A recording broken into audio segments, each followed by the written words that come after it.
अस्सलाम वालेकुम। आज हम लाए हैं आपके लिए सॉलिड स्टेट का lecture number third. Lecture number third में हमारा जो टॉपिक है that is classification of crystalline solids. पिछले लेक्चर में हमने देखा कि सॉलिड्स को हम दो कैटेगरीज में क्लासिफाई करते हैं, एक क्रिस्टलाइन सॉलिड, एक अमॉर्फस सॉलिड। हमने वहां पे देखा कि क्रिस्टलाइन सॉलिड्स को ट्रू सॉलिड्स बोलते हैं। तो हमारा इसका मतलब यह है कि जो हमारा यूनिट है सॉलिड स्टेट, इसमें हमारा मेन फोकस जो है वो क्रिस्टलाइन सॉलिड्स की तरफ जाएगा। आगे हम क्रिस्टलाइन सॉलिड्स का कैरेक्टर पढ़ेंगे, ज्यादा ज्यादा जो भी हम पढ़ेंगे क्रिस्टलाइन सॉलिड्स को हम फोकस करेंगे। तो यहां तक क्रिस्टलाइन सॉलिड्स की बात है, क्रिस्टलाइन सॉलिड्स को हम चार कैटेगरीज में क्लासिफाई करते हैं। That means there are four types of crystalline solids. One is called as metallic solid, another is called as ionic solid, another is called as covalent solid, and next one is molecular solid. पहली category जो है metallic solid, नाम ही बता रहा है क्या है। Metallic solid में सारे मेटल्स आते हैं, मेटल्स, क्योंकि मेटल्स की प्रॉपर्टी है कि मेटल्स आर सॉलिड्स। एक्सेप्शंस आपको पता है, मुझे उसके बारे में बोलने की जरूरत नहीं है। जहां तक मेटल्स की बात है, मेटल्स आर एलिमेंट्स, और एलिमेंट्स में कॉन्स्टिट्यूएंट पार्टिकल्स जो होते हैं वो एटम्स होते हैं। तो इसका मतलब है कि मेटेलिक सॉलिड्स में जो कॉन्स्टिट्यूएंट पार्टिकल्स होते हैं वो होते हैं मेटल एटम्स। मेटल एटम्स, ठीक, very good. Now one of the most important point, ये मेटल एटम्स, मेटेलिक सॉलिड में जो मेटल एटम्स होते हैं, metal atoms are connected or they are linked through metallic bonds. Yeah, I can say the interaction between the metal atoms in a metallic solid is the metallic bond. Now the question arises, what is a metallic bond? Before explaining that, एक बात मैं बताना चाहूंगा कि solids में हमने पढ़ा है कि कॉन्स्टिट्यूएंट पार्टिकल्स चाहे कुछ भी हो वो क्लोज लाई करते हैं। तो यहां हमने बोला कि मेटेलिक सॉलिड्स में कांस्टेंट पार्टिकल्स मेटल एटम्स है, और मेटल एटम्स जो है वो क्लोज लाई करते हैं। इनके दरमियान जो हमने इंटरेक्शन बोली, उस इंटरेक्शन को हमने बोला वो मेटेलिक बॉन्ड है। Now what is a metallic bond? As far as metallic bond is concerned, metallic bond is an electrostatic attraction between kernels and free electrons.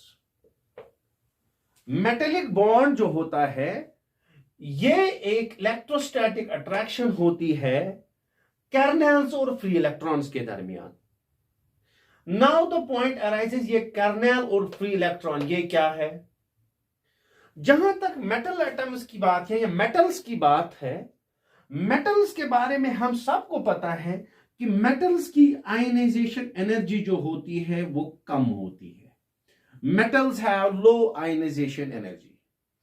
इसका मतलब है they have tendency to lose electrons. Electron lose करने की tendency है उनमें, आसानी से loose कर सकते हैं। जब वो लूज करेंगे, for example I am going to choose a metal M, इसका मतलब है ये जो मेटल एम होगा ये इलेक्ट्रॉन लूज कर सकता है। नाउ कौन से इलेक्ट्रॉन लूज करेगा? इसके लिए मैं एक मेटल लूंगा सोडियम। जहां तक सोडियम की बात है, सोडियम का एटॉमिक नंबर है 11, इसकी इलेक्ट्रॉनिक कॉन्फ़िगरेशन है 1s2 2s2 2p6 3s1। ये लास्ट वाली शेल में जो इलेक्ट्रॉन है, या लास्ट वाली शेल को हम बोलते हैं वैलेंस शेल। इसमें जो इलेक्ट्रॉन्स है उनको बोलते हैं वैलेंस इलेक्ट्रॉन्स। वैलेंस इलेक्ट्रॉन्स बिल्कुल सिंपल है। इनको एक और नाम बोला जाता है कोर इलेक्ट्रॉन्स। इनको वैलेंस इलेक्ट्रॉन्स भी बोलते हैं, इनको कोर इलेक्ट्रॉन्स भी बोलते हैं। दो और नाम आएंगे इनके लिए। ये सोडियम जो है, सोडियम मेटल है, तो इसकी टेंडेंसी है कि ये इन कोर इलेक्ट्रॉन्स को लूज कर सकता है, क्योंकि आपने बोला आयनाइजेशन एनर्जी लो होती है। जब ये इसको लूज करेगा तो ये बनेगा Na पॉजिटिव और यहां पे इलेक्ट्रॉन छोड़ेगा. Now this electron, this is a free electron, or I can say this is core, another name core electron. इसका एक और नाम भी है मोबाइल इलेक्ट्रॉन. तो ये वाले इलेक्ट्रॉन को बोलते हैं कोर इलेक्ट्रॉन, और I can say free electron, और I can say mobile electron. Mobile भी क्यों बोलते हैं वो भी पता चलेगा. ये आपका टर्म आ गया फ्री इलेक्ट्रॉन. और ये पॉजिटिवली चार्ज्ड पार्ट यहां पे बन गया, इसको बोलते हैं बेटा कर्नेल. इसको क्या बोलते हैं? कर्नेल. तो ये आपका कर्नेल आ गया, और ये यहां पे कोर इलेक्ट्रॉन्स और I can say free electrons आ गए. नाउ जो ये मेटल होगा या मेटेलिक सॉलिड होगा, उसमें एक कर्नेल तो नहीं होगा या एक इलेक्ट्रॉन तो नहीं होगा, वहां पे बहुत सारे कर्नेल्स और फ्री इलेक्ट्रॉन्स होंगे. उन फ्री इलेक्ट्रॉन्स और कर्नेल्स के दरमियान अपोजिट चार्ज होने की वजह से इलेक्ट्रोस्टैटिक अट्रैक्शन होगी, और वही इलेक्ट्रोस्टैटिक अट्रैक्शन जो कर्नेल्स और फ्री इलेक्ट्रॉन्स के दरमियान होगी, उसी को बोलते हैं metallic bond. I will show you that. For example, हमारे पास जो सोडियम है उसके कर्नेल्स लाइक दिस. ये कर्नेल्स लिखे मैंने, kernels. For example this is sodium positive, sodium positive, sodium positive. ठीक है.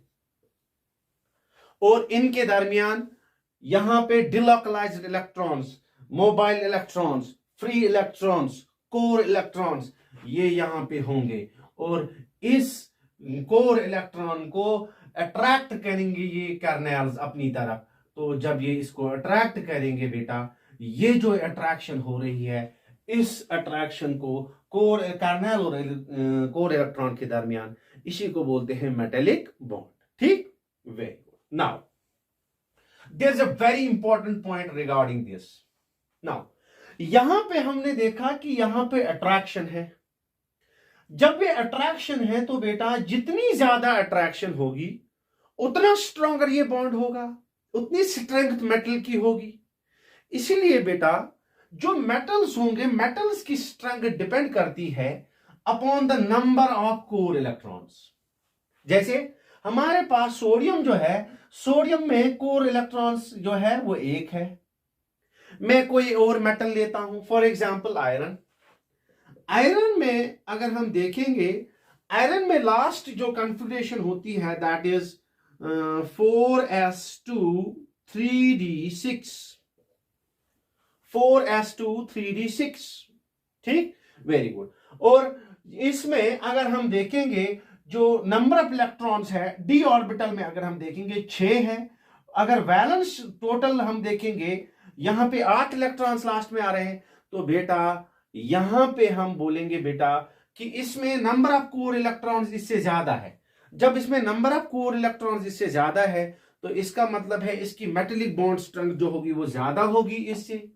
यहां पे बेटा एक बात याद रखना, जितना मेटेलिक बॉन्ड स्ट्रेंथ ज्यादा होगी उतना मेटल हार्ड होगा. आपने 10th क्लास में या 11th क्लास में सुना होगा कि सोडियम जो है, sodium is a soft metal, it can be cut with a knife. इसको हम चाकू से भी काट सकते हैं.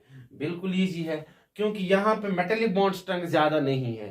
तो इसका रीजन ये है कि मोबाइल इलेक्ट्रॉन्स, कोर इलेक्ट्रॉन्स इसके पास कम है. ठीक. Very good. Now core electrons चाहे कम हो ज्यादा हो, लेकिन यहां पे नेचर ऑफ फोर्स जो है that is electrostatic attraction, that's a strong force. इसीलिए बेटा जो मेटेलिक सॉलिड्स होते हैं, मेटेलिक सॉलिड्स का कैरेक्टर होता है कि मेटल्स आर जनरली हार्ड. ये हार्ड होते हैं.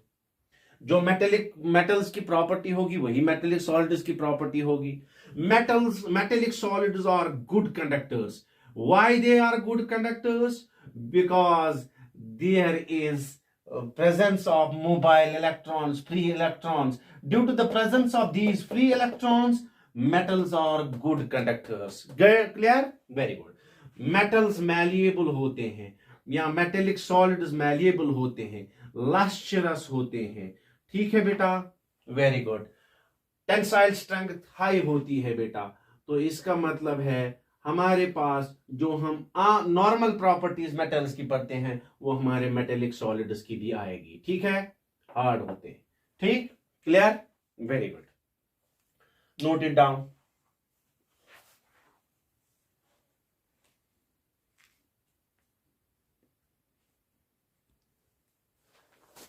अब हमारे पास दूसरी कैटेगरी आती है, that is ionic solids. Ionic solids के नाम से ही खुद ही पता चल जाता है कि यहां पे कॉन्स्टिट्यूएंट पार्टिकल्स जो है वो आयोन्स है, ठीक है, और आई कैन से oppositely charged ions, oppositely charged ions, ions. Simple अल्फाज में मैं बोलूंगा कि इनमें जो कॉन्स्टिट्यूएंट पार्टिकल्स होते हैं वो है कैटायंस एंड एनायंस, ठीक, वेरी गुड। यहां पे जो ये कैटायंस एंड एनायंस होंगे, इनके दरमियान जो इलेक्ट्रॉन फोर्स होगा that's called as ionic bond, ionic bond, ठीक, that's why the term ionic solids. Oppositely charged है तो डेफिनेटली इलेक्ट्रोस्टैटिक अट्रैक्शन होगी, डेफिनेटली इलेक्ट्रोस्टैटिक अट्रैक्शन होगी। तो I can say in case of ionic solids there is the electrostatic attraction between cations and anions, and that electrostatic attraction is called as ionic bond, clear, very good। now जो cations और anions है, चूंकि इनके दरमियान attraction है, तो इसका मतलब है जो बॉन्ड स्ट्रेंथ होगी वो हाई होगी, ठीक, वेरी गुड। अगर बॉन्ड स्ट्रेंथ हाई होगी बेटा, तो इसका मतलब है ये जो सॉलिड्स होंगे इनका कैरेक्टर होगा ये भी हार्ड होंगे, ठीक, very good. Now the most important point, very important point, अगर हम यहां पे देखते हैं इनमें आयोन्स होते हैं, अपोजिटली चार्ज्ड आयोन्स। मैं एक मिसाल लिख देता हूं, for example sodium chloride. Sodium chloride में Na पॉजिटिव और Cl नेगेटिव है, इसका मतलब है चार्जेस है यहां पे, मगर चार्जेस होने के बावजूद भी जो आयनिक सॉलिड्स होते हैं, आयनिक सॉलिड्स का कैरेक्टर होता है कि they are bad conductors, they are bad conductors. इसका मतलब है आयन प्रेजेंट है, but ion presence is not the only factor for conduction. Conduction के लिए सिर्फ ये जरूरी नहीं है कि आपके पास चार्ज है।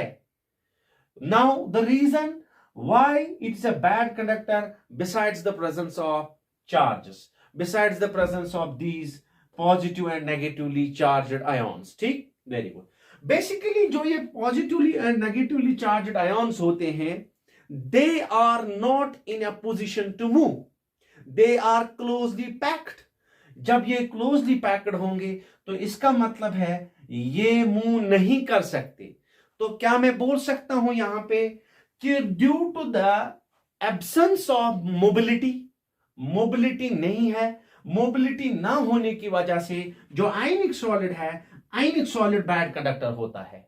अलबत्ता अगर इन आयनिक सॉलिड्स की मोल्टन फॉर्म ली जाए या एक्वस फॉर्म ली जाए, अगर इनको हम डिसॉल्व करेंगे पानी में या हम इनको मेल्ट करेंगे, उसके बाद जो ये आयन्स है ये मोबाइल बनेंगे, इनकी मोबिलिटी इंक्रीज हो जाएगी और फिर जाके कंडक्टिविटी दिखाएगा।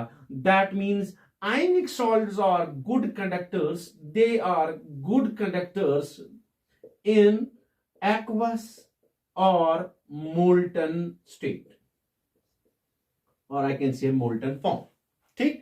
That means एक क्वेश्चन भी आपके टेक्स्ट बुक में पूछा गया है कि is the presence of ions the necessary condition या the only condition for conduction? No, the mobility is also the necessary condition. That means besides the presence of ions, they must have mobility, they must be in a position to move, there must be mobility of the ions। तो यहां पे बोलेंगे बेटा कि जब हम इनको aqueous form और मोल्टन फॉर्म में लेते हैं तो तब मोबिलिटी बढ़ जाती है, ठीक है, very good. Now one more character of these, चूंकि ये जो ये आयनिक सॉलिड्स होते हैं यहां पे चार्जेस हैं, जब हम इनको पोलर सॉल्वेंट्स में डिसॉल्व करेंगे, लाइक वाटर, पोलर सॉल्वेंट्स में डिसॉल्व करेंगे, पोलर सॉल्वेंट्स में ये इजीली डिसॉल्व होते हैं, ऑब्वियसली होंगे, like dissolves like, polar dissolves polar.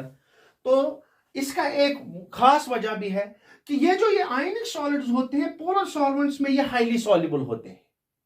Like अगर हम पोलर सॉल्वेंट्स में सबसे बड़ी मिसाल लेंगे, दैट इज वाटर, तो क्या मैं बोल सकता हूं ionic solids are highly soluble in water. Basically जब हम आयनिक सॉलिड्स को वाटर में डिसॉल्व करते हैं तो वहां पे जो वाटर मॉलिक्यूल्स होते हैं वो इन आयंस को सराउंड करते हैं, और आयंस को सराउंड करने के टाइम वहां पे एक एनर्जी रिलीज होती है जिसको बोलते हैं हाइड्रेशन एनर्जी। हाइड्रेशन एनर्जी, ये हाइड्रेशन एनर्जी है, this is the factor responsible for the solubility of these ionic solids in this polar solvents। ठीक, वेरी गुड। हाइड्रेशन एनर्जी यहां पे बहुत ज्यादा होती है। उसके बाद एक और पॉइंट यहां पे आयनिक सॉलिड्स के बारे में लिखेंगे हम।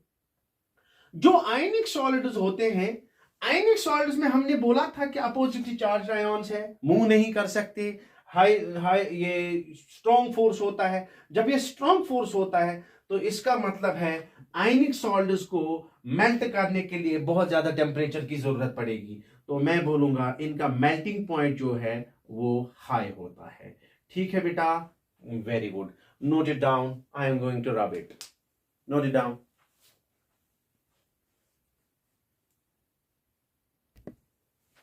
Now the third category, that is covalent solids। Covalent solids को हम एक और नाम भी बोलते हैं नेटवर्क सॉलिड्स। जहां तक कोवलेंट सॉलिड्स का सवाल है, कोवलेंट सॉलिड्स में जो कॉन्स्टिट्यूएंट पार्टिकल्स होते हैं वो एटम्स होते हैं। ठीक है, नाम ही बता रहा है कोवलेंट, इसका मतलब है यहां पे इस नाम का कोई ना कोई कनेक्शन है, और कनेक्शन यह है कि जो कोवलेंट सॉलिड्स होते हैं उनमें जो एटम्स होते हैं वो कोवलेंटली बॉन्डेड होते हैं। That means there lies the covalent bond between the constituent atoms, और I can say the constituent atoms are covalently bonded. ठीक, वेरी गुड।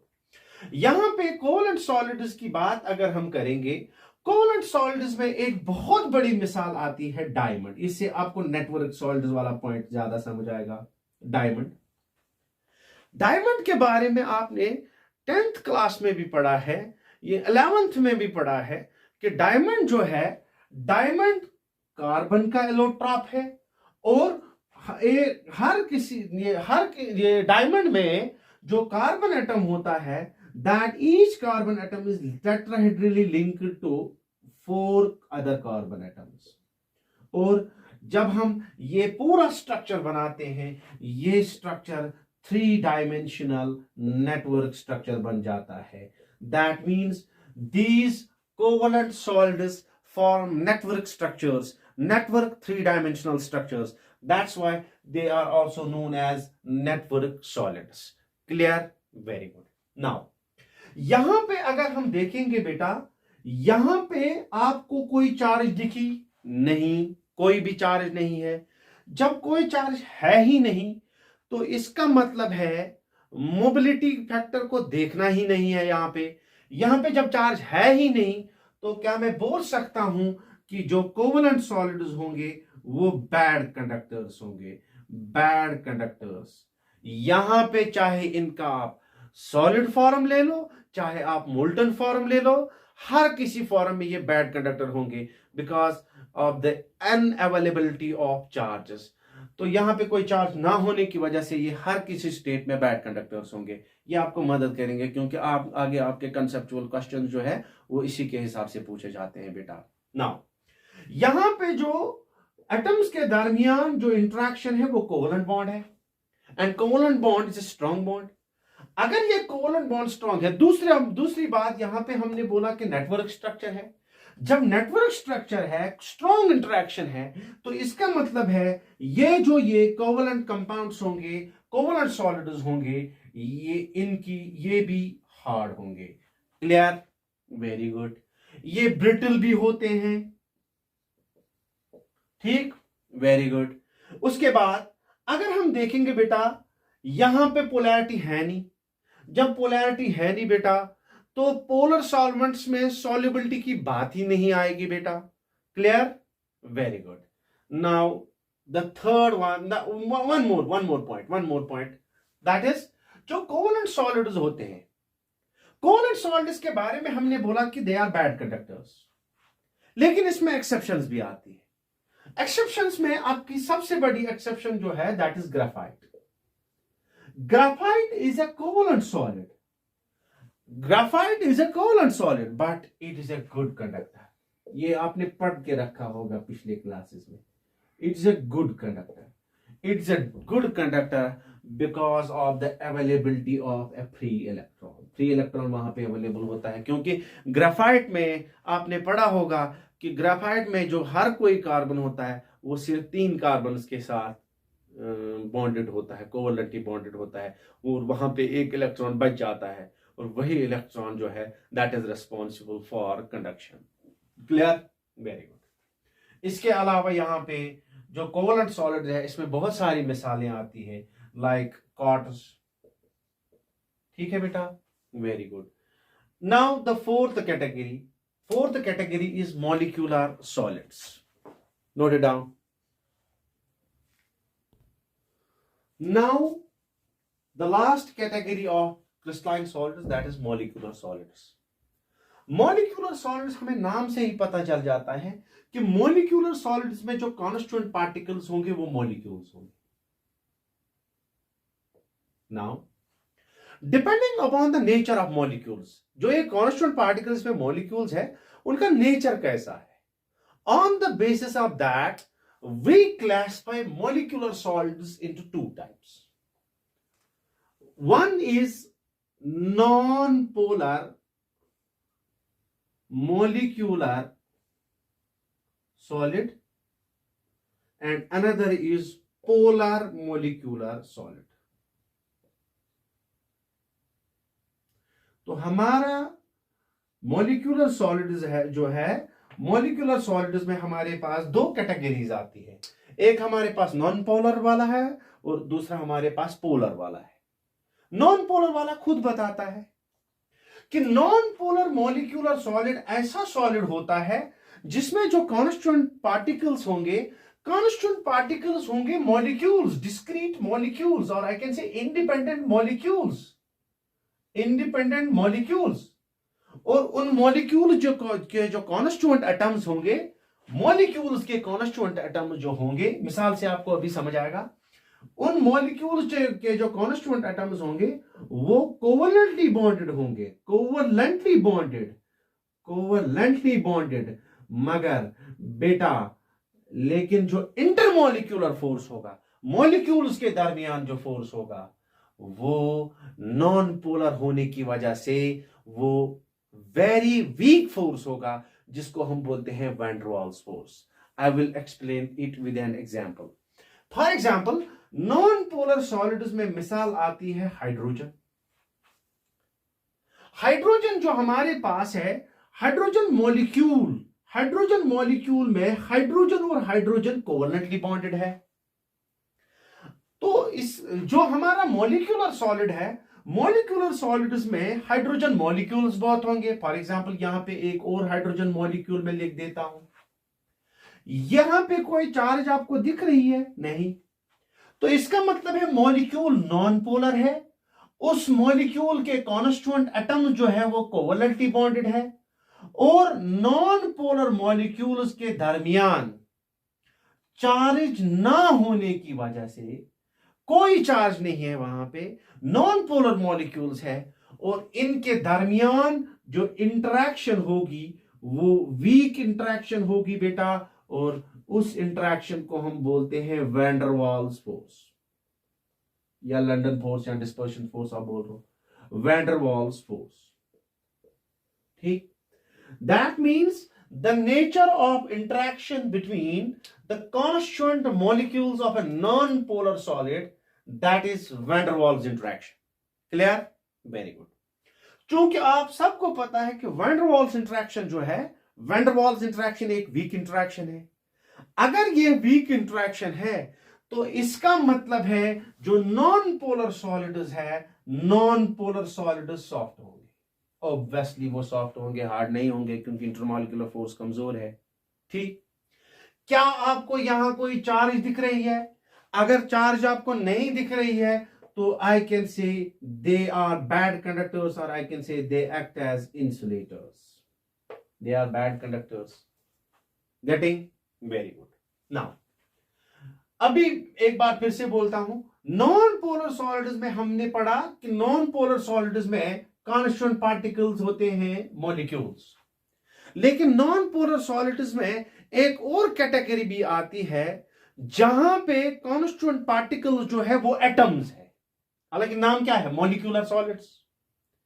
लेकिन यहां पे एक और कैटेगरी भी आती है जहां पे कांस्टेंट पार्टिकल जो है वो एटम्स है। उसमें हमारे पास मिसाल आती है नोबल गैसेस, क्योंकि नोबल गैसेस के बारे में आपको पता है कि they are monoatomic in nature. If they are monoatomic, that means they don't exist as molecules. If they don't exist as molecules, that means the constant particles will be atoms. ठीक, very good. अब आपके दिमाग में सवाल आएगा, अगर constant particles atoms है, covalent solid जो थे, कोवलेंट सॉलिड्स में भी कांस्टेंट पार्टिकल्स एटम्स ही थे, तो इनको वहां पे क्यों नहीं लाया गया? बेसिकली इनके दरमियान और इनके दरमियान एक रिजम्बलेंस है। जो नोबल गैसेस के एटम्स होते हैं, like for example I am going to take neon, यहां पे एक और नियॉन एटम, इनके दरमियान जो इंटरेक्शन होती है that is van der Waals interaction. और आपको याद होगा बेटा, जो कोवलेंट सॉलिड्स थे, कोवलेंट सॉलिड्स में जो कॉन्स्टिट्यूएंट एटम्स थे उनके दरमियान कोवलेंट बॉन्ड्स होते थे। यहां पे नेचर ऑफ इंटरेक्शन इनके और इनके दरमियान, जो नॉन पोलर मॉलिक्यूल्स और यहां पे जो एटम्स है बेटा, इनके दरमियान नेचर ऑफ इंटरेक्शन सेम है। That's why these are included in this category. Clear? Very. Now one more point, non polar solids जो होते हैं, non polar solids under normal conditions, normal conditions पे, अगर हम नॉर्मल कंडीशंस लेंगे temperature और pressure की, जो नॉन पोलर सॉलिड्स होते हैं ये रूम टेम्परेचर पे या तो लिक्विड होते हैं या तो गैस होते हैं, या तो लिक्विड होंगे या तो गैस होंगे। ठीक, वेरी गुड। अलबत्ता इसमें एक्सेप्शन भी है, नॉन पोलर सॉलिड होना भी चाहिए था इनको लिक्विड या गैस, क्योंकि नेचर ऑफ इंटरेक्शन वीक है। सॉलिड्स में कांस्टेंट पार्टिकल्स को नजदीक होना चाहिए, लेकिन बेटा इसमें एक्सेप्शन है, और दो बेहतरीन एक्सेप्शन इसमें है। उसमें आयोडीन आता है और उसमें नेफ्थलीन आता है। ये नॉन पोलर है, ये नॉन पोलर है बेटा। नॉन पोलर मॉलिक्यूलर सॉलिड्स में होते हैं, सॉलिड्स है ये, और ये नॉर्मल कंडीशंस पे एज सॉलिड्स एग्जिस्ट करते हैं। ठीक है बेटा, इसका रीजन ये है कि ये बड़े मॉलिक्यूल्स हैं। जब बड़े मॉलिक्यूल्स हैं तो यहां पे वैन डर वाल्स फोर्सेस का मैग्नीट्यूड बहुत ज्यादा होगा। जब वैन डर वाल्स फोर्सेस का मैग्नीट्यूड ज्यादा होगा तो मैग्नीट्यूड इंक्रीज होने की वजह से ये सॉलिड स्टेट में एग्जिस्ट करते हैं, लेकिन आपको भी पता है कि ये वोलाटाइल होते हैं। ठीक है बेटा, very good. Now the second category of these molecular solids, note it down, note it down.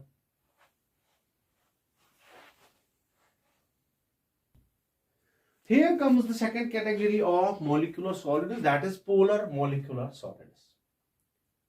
Polar molecular solids हम उन solids को बोलते हैं जहां पे कांस्टेंट पार्टिकल्स जो होंगे वो मॉलिक्यूल्स ही होंगे, लेकिन बेटा जो मॉलिक्यूल्स, जो कोवलेंटली बॉन्डेड एटम्स होंगे उन मॉलिक्यूल्स के, या जो कांस्टेंट एटम्स होंगे उन मॉलिक्यूल्स के, उनके दरमियान इलेक्ट्रोनेगेटिविटी डिफरेंस होगी। उनके दरमियान इलेक्ट्रोनेगेटिविटी डिफरेंस होने की वजह से वो मॉलिक्यूल्स जो होंगे वो पोलर होंगे। एक मिसाल मैं लूंगा यहां पे, पोलर मॉलिक्यूलर सॉलिड्स में एक मिसाल आती है HCl। जो HCl है, HCl मॉलिक्यूल है, कांस्टेंट पार्टिकल जो है इस सॉलिड के वो HCl मॉलिक्यूल है। लेकिन HCl मॉलिक्यूल के जो कॉन्स्टिट्यूएंट एटम्स है वो हाइड्रोजन और क्लोरीन है। इनके दरमियान इलेक्ट्रोनेगेटिविटी डिफरेंस है। जब इलेक्ट्रोनेगेटिविटी डिफरेंस है तो ये बॉन्ड पोलर होगा। ठीक, वेरी गुड। अगर ये बॉन्ड पोलर है तो यहां पे जो नेबरिंग मॉलिक्यूल होगा, इन नेबरिंग मॉलिक्यूल के दरमियान, इनके नेबरिंग मॉलिक्यूल के दरमियान कौन सी इंटरेक्शन हो जाएगी बेटा? यहां पे इंटरेक्शन होगी डाइपोल डाइपोल इंटरेक्शन, और आई कैन से डाइपोल इंटरेक्शन होगी यहां पे बेटा। जो डाइपोल इंटरेक्शन होगी वो पिछले केस से नॉन पोलर मॉलिक्यूल सॉलिड्स के केस के हिसाब, मतलब अगर उनको हम देखेंगे उसके हिसाब से ये स्ट्रॉन्गर इंटरेक्शन है। जब ये स्ट्रॉन्गर इंटरेक्शन है तो इनकी प्रॉपर्टीज डिफरेंट होगी प्रीवियस वंस के हिसाब से। तो बेटा पोलर मॉलिक्यूलर सॉलिड्स को हम बोलेंगे बेटा ये हार्डर होंगे than non polar molecular solids. ठीक, ये हार्डर होंगे नॉन पोलर मॉलिक्यूलर सॉलिड्स से। ठीक है, very good. What about their melting point? What about their melting point? क्योंकि यहां पे स्ट्रॉन्गर इंटरेक्शन है तो इसका मतलब है मेल्टिंग पॉइंट जो होगा नॉन पोलर मॉलिक्यूलर सॉलिड्स का वो ज्यादा होगा, higher than non polar molecular solids. ठीक, वेरी। इनके बारे में एक और पॉइंट, ये जो पोलर मॉलिक्यूलर सॉलिड्स होते हैं नॉर्मल कंडीशंस ऑफ टेम्परेचर और प्रेशर पे ये भी as liquids and gases exist करते हैं। बेटा हार्डर लिखने से ये नहीं होता है कि they will compare with covalent और आयनिक और मेटेलिक सॉलिड्स। डाइपोल इंटरेक्शन ये भी कोई स्ट्रॉन्गर, ज्यादा स्ट्रॉन्गर फोर्स नहीं होता है बेटा। तो इसका मतलब है यहां पे बेटा हम याद रखेंगे कि नॉर्मल टेम्परेचर और प्रेशर पे ये भी एग्जिस्ट करते हैं लिक्विड्स और गैसेस के फॉर्म में। ठीक है, इनको सॉलिडिफाई कर सकते हैं हम at low temperature and high pressure. High pressure, जब आप गैसों स्टेट्स ऑफ मैटर पढ़ोगे, ये पढ़ा हो, सॉरी आपने तो पढ़ा है स्टेट्स ऑफ मैटर 11th में। स्टेट्स ऑफ मैटर में आपने पढ़ा होगा लिक्विफिकेशन ऑफ गैसेस, वहां पे ये वाली कंडीशन आपने देखी होगी। ठीक है बेटा, very good. Now one more point, important point, जो ये पोलर मॉलिक्यूलर सॉलिड्स होते हैं, पोलर मॉलिक्यूलर सॉलिड्स में एक अहम कैटेगरी आती है, अलग कैटेगरी आती है, that is hydrogen bonded molecular solids. ये special type of polar molecular solids. इसीलिए बेटा अगर आप अपनी बुक्स में देखेंगे वहां पे मॉलिक्यूलर सॉलिड्स जो है, मॉलिक्यूलर सॉलिड्स की 3 कैटेगरीज लिखी होती हैं पहले से, एक नॉन पोलर, एक पोलर और एक hydrogen bonded. Basically hydrogen bonded molecular solids जो है, this is a special case of polar molecular solids. कहां पे ये वाले सॉलिड्स किन को बोलते हैं बेटा? बेसिकली जो पोलर मॉलिक्यूलर सॉलिड्स होते हैं, पोलर मॉलिक्यूलर सॉलिड्स में हमने बोला इलेक्ट्रोनेगेटिविटी डिफरेंस होती है। पोलर मॉलिक्यूलर सॉलिड्स में किसी किसी केस में कॉन्स्टिट्यूएंट पार्टिकल्स जो होंगे मॉलिक्यूल के, कॉन्स्टिट्यूएंट एटम्स जो मॉलिक्यूल के होंगे, उसमें इन तीन एलिमेंट्स में कोई और इसके अलावा हाइड्रोजन हो सकता है। अगर किसी मॉलिक्यूलर पोलर मॉलिक्यूल में इन 3 में कोई फ्लोरीन, ऑक्सीजन, नाइट्रोजन और हाइड्रोजन प्रेजेंट है तो वहां पे एक इंट्रैक्शन पैदा हो सकती है मॉलिक्यूल्स के दरमियान, जिसको हाइड्रोजन बॉन्डिंग बोलते हैं। हाइड्रोजन बॉन्डिंग 11th में पढ़ी है आपने, कंडीशंस ऑफ हाइड्रोजन बॉन्डिंग। तो हाइड्रोजन बॉन्डिंग की कंडीशन अगर वो सेटिस्फाई करेंगे तो बेटा उस टाइम जो मॉलिक्यूल्स होंगे, पोलर मॉलिक्यूलर सॉलिड के मॉलिक्यूल्स जो होंगे, उनके दरमियान इंट्रैक्शन जो होगी वो हाइड्रोजन बॉन्डिंग होगी। एग्जाम्पल एक बताता हूं, फॉर एग्जाम्पल आइस। आइस जो है, आइस वाटर मॉलिक्यूल। आइस में अगर हम देखेंगे hydrogen is linked to oxygen, here comes this element and this, okay. तो यहां पे ये जो वाटर मॉलिक्यूल है, वाटर मॉलिक्यूल पोलर होता है बेटा, पोलर मॉलिक्यूल यहां पे आ गया बेटा। लेकिन इसके हिसाब से अगर हम देखेंगे, इसका स्ट्रक्चर जब हम देखेंगे, it is in a position to form hydrogen bond. If it can form hydrogen bond, that means it will form a special type, and that special type of solid is called hydrogen bonded molecular solid. यहां पे अगर हम देखेंगे बेटा, water और water molecule के दरमियान बेटा यहां पे हाइड्रोजन बॉन्डिंग होगी। तो बेटा हम बोलेंगे कि हाइड्रोजन बॉन्डेड मॉलिक्यूलर सॉलिड्स जो होंगे उनमें जो इंटरमॉलिक्यूलर फोर्स होता है दैट इज हाइड्रोजन बॉन्डिंग। ठीक है। हाइड्रोजन बॉन्डिंग की वजह से जो आइस होता है उसमें केज लाइक स्ट्रक्चर होता है, पोरस स्ट्रक्चर भी हम बोल सकते हैं, केज लाइक स्ट्रक्चर भी बोल सकते हैं। इसलिए बेटा आपने 11th में पढ़ा होगा कि आइस जो होता है ये केज स्ट्रक्चर होने की वजह से इट फ्लोज ओवर वाटर। हालांकि होना चाहिए था कि इसकी डेंसिटी ज्यादा होनी चाहिए थी और वहां ये नीचे जाना चाहिए था, लेकिन it due to the porous structure, due to this hydrogen bonding, it flows over water. That's all for today's session. Thank you.